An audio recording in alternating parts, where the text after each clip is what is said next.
The wizard studies में आप सभी लोगों का एक बार फिर से स्वागत है। बांग्लादेश में जो हाल में अस्थिरता थी, उस बीच में मोहम्मद यूनुस के द्वारा अंतरिम सरकार का गठन कर लिया गया है और मोहम्मद यूनुस को अंतरिम सरकार में सलाहकार का पद दिया गया है और उन्हीं को ये जिम्मेदारी सौंपी गई है कि बांग्लादेश में शांति बहाल करें। तो आज हम मोहम्मद यूनुस के बारे में ही जानेंगे कि मोहम्मद यूनुस कौन है और विश्व में इनका नाम किन कारणों से प्रसिद्ध है। इनकी सारी विशेषताओं के बारे में, इनकी जो भी चीजें हैं उनको जानेंगे आज। तो आइए देखते हैं।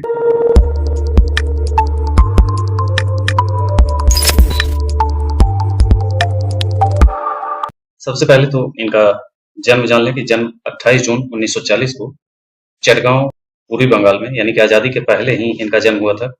जो पूर्वी बंगाल है, जो पहले पूर्वी बंगाल कहा जाता था, आज बांग्लादेश है, वहीं हुआ था। इनको ग्रामीण बैंक का संस्थापक कहा जाता है और जो मेन पुरस्कार हैं वो 2006 में नोबेल पुरस्कार मिला था इनको और 2009 में प्रेसिडेंशियल मेडल ऑफ फ्रीडम पुरस्कार से इन्हें नवाजा गया था। इन्हें गरीबों के लिए बैंकर कहा जाता है। प्रोफेसर यूनुस जो हैं वो 1983 में बांग्लादेश में ग्रामीण बैंक की इन्होंने स्थापना की और इस विश्वास से प्रेरित होकर कि ऋण एक मौलिक मानव अधिकार है, उनका उद्देश्य गरीबों को उनके लिए उपयुक्त शर्तों पर ऋण प्रदान करके उन्हें कुछ वित्तीय सिद्धांत सिखाकर गरीबी से बाहर निकालने में मदद करना था, ताकि वो खुद की मदद कर सकें। यानी कि इन्होंने जो लोगों को ऋण दिए, बहुत छोटे-छोटे ऋण, जैसे गाँव में ज़रूरत पड़ती है लोगों को छोटे ऋणों की और उनके पास कुछ भी गिरवी रखने को नहीं होता, ऐसे गरीबों के लिए इन्होंने बहुत सारे कार्य किए और उनको छोटे-छोटे ऋण देकर बिना किसी जमानत राशि के उनको गरीबी से बाहर निकालने में इनका बहुत बड़ा योगदान था। इस वजह से इन्हें नोबेल पुरस्कार दिया गया था। 70 के दशक के मध्य में बांग्लादेश में बेसहारा टोकरी बुनने वालों को मोहम्मद यूनुस द्वारा छोटी रकम का व्यक्तिगत ऋण देने से लेकर ग्रामीण बैंक माइक्रो लैंडिंग के माध्यम से गरीबी उन्मूलन की दिशा में एक उभरते हुए विश्व आंदोलन की अग्रिम पंक्ति में पहुंच गया इनका नाम। ग्रामीण बैंक मॉडल की प्रतिकृतियां दुनिया भर में 100 से अधिक देशों में काम कर रही हैं, यानी कि इनकी कॉपी की गई 100 से अधिक देशों में। जो बिना शर्त के छोटे जो ऋण दिए गए गरीबों को, ये गरीबी से निकालने का बहुत बड़ा साधन दुनिया के लिए दिखा। 1940 में चटगांव के बंदरगाह शहर में यूनुस ने बांग्लादेश के ढाका विश्वविद्यालय में अध्ययन किया। चटगांव में जन्म लेने के बाद फिर वेंडरबिल्ट विश्वविद्यालय में अर्थशास्त्र का अध्ययन करने के लिए फुल ब्राइट छात्रवृत्ति प्राप्त की। उन्होंने 1969 में वेंडरबिल्ट से अर्थशास्त्र में पीएचडी प्राप्त की और अगले वर्ष मिडिल टेनेसी स्टेट यूनिवर्सिटी में अर्थशास्त्र के सहायक प्रोफेसर बन गए और बांग्लादेश लौटकर यूनुस ने चटगांव विश्वविद्यालय में अर्थशास्त्र विभाग का नेतृत्व किया। 1993 से 1995 तक प्रोफेसर यूनुस महिलाओं पर चौथे विश्व सम्मेलन के लिए अंतर्राष्ट्रीय सलाहकार समूह के सदस्य थे, जिस पर उन्हें संयुक्त राष्ट्र महासचिव द्वारा नियुक्त किया गया था। उन्होंने महिला स्वास्थ्य के वैश्विक आयोग, सतत आर्थिक विकास के लिए सलाहकार परिषद और महिलाओं और वित्त पर संयुक्त राष्ट्र विशेषज्ञ समूह में काम किया। उन्हें ढेरों पुरस्कार मिले हैं अभी तक, जिसमें विज्ञान के लिए मोहम्मद शबदीन पुरस्कार श्रीलंका के द्वारा, मानवतावादी पुरस्कार यूएसए के द्वारा, विश्व खाद्य पुरस्कार फाउंडेशन यूएसए के द्वारा, स्वतंत्रता दिवस पुरस्कार बांग्लादेश का जो सर्वोच्च पुरस्कार है वो भी इनको 87 में दिया गया। किंग हुसैन मानवतावादी नेतृत्व पुरस्कार भी दिया गया जॉर्डन के द्वारा। वॉल्वो पर्यावरण पुरस्कार स्वीडन के द्वारा दिया गया। क्षेत्रीय विकास के लिए निक्केई एशिया पुरस्कार जापान के द्वारा दिया गया। फ्रैंकलिन रूजवेल्ट स्वतंत्रता पुरस्कार नीदरलैंड के द्वारा दिया गया।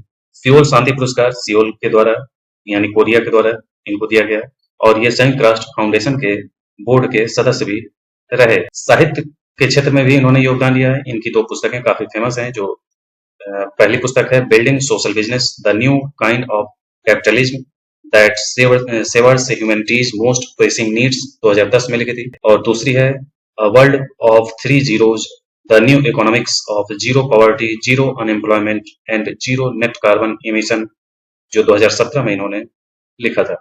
2006 में जब इनको नोबेल शांति पुरस्कार मिला, इसके बाद फरवरी 2007 में यूनुस ने बांग्लादेश की राजनीति में भी कदम रखा और नागरिक शक्ति, यानी नागरिक शक्ति जिसको हिंदी में कहेंगे, वो बांग्ला में नागरिक शक्ति के नाम से राजनीतिक पार्टी बनाई थी और चुनाव लड़ने की मंशा भी घोषणा करी थी। इस घोषणा के बाद यहाँ की जो 2 पार्टियां थी, उनके आवामी लीग और बांग्लादेश नेशनल पार्टी, इनके बीच आपातकाल और गंभीर संघर्ष हुआ, जिसमें यूनुस ने वादा किया कि आंदोलन सुशासन बहाल करने और भ्रष्टाचार को खत्म करने की कोशिश करेगा।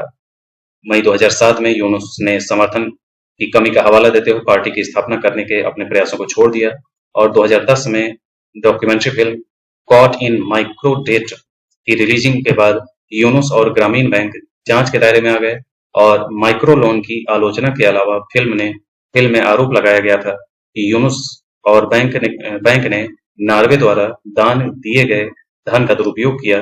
हालांकि बाद में दोनों को नॉर्वेजियन अधिकारियों ने बरी कर दिया, लेकिन बांग्लादेश की सरकार ने जांच शुरू की और 2011 में देश के केंद्रीय बैंक ने 60 वर्ष की अनिवार्य सेवानिवृत्ति आयु के हवाला देते हुए यूनुस को ग्रामीण बैंक के प्रबंध निदेशक के पद से बर्खास्त कर दिया। यूनुस को 2000 में 60 वर्ष के जो हो गए थे, इन्होंने कानूनी उस चीज को चुनौती दी, लेकिन अदालत ने उनके निष्कासन को बरकरार रखा और यूनुस ने उस समय कहा कि उनकी बर्खास्तगी राजनीति से प्रेरित है और उनके लंबे समय से प्रतिद्वंदी जो शेख हसीना रही हैं, उन्हीं के द्वारा ये साजिश रची गई थी, ऐसा उन्होंने कहा था। अभी जो बांग्लादेश में विरोध प्रदर्शन हुए, जिसमें सिविल सेवा नौकरियों में चयन के मानदंडों में बदलाव की मांग की गई है, ये विरोध प्रदर्शन जल्द ही एक व्यापक सरकार विरोधी जो आंदोलन बदल गया, जिसके कारण शेख हसीना को इस्तीफा देकर जाना पड़ा। उसके बाद ये अंतरिम सरकार का गठन किया गया है, जिसमें इन्हें अंतरिम सरकार का नेतृत्व करने को कहा गया है। वहां के जो वर्तमान राष्ट्रपति हैं मोहम्मद शहाबुद्दीन चुप्पू, उन्होंने 6 अगस्त को दोनों की जो एक छात्र नेता हैं नाहिद इस्लाम, उनके द्वारा जो बांग्लादेशी संसद को भंग करना और अंतरिम सरकार के गठन की मांग की गई थी, उसको स्वीकार कर लिया था और यूनुस को नियुक्त कर दिया गया है। अब आगे भविष्य में देखते हैं कि यूनुस किस तरीके से देश को आगे की ओर ले चलते हैं। तो ये था मोहम्मद यूनुस का जो भी तथ्यात्मक विश्लेषण था। ये पूरे के पूरे तथ्य यूनुस के बारे में थे और ये वीडियो भी उन्हीं को समर्पित था। तो ये था आज का वीडियो। आज के लिए इतना ही। धन्यवाद।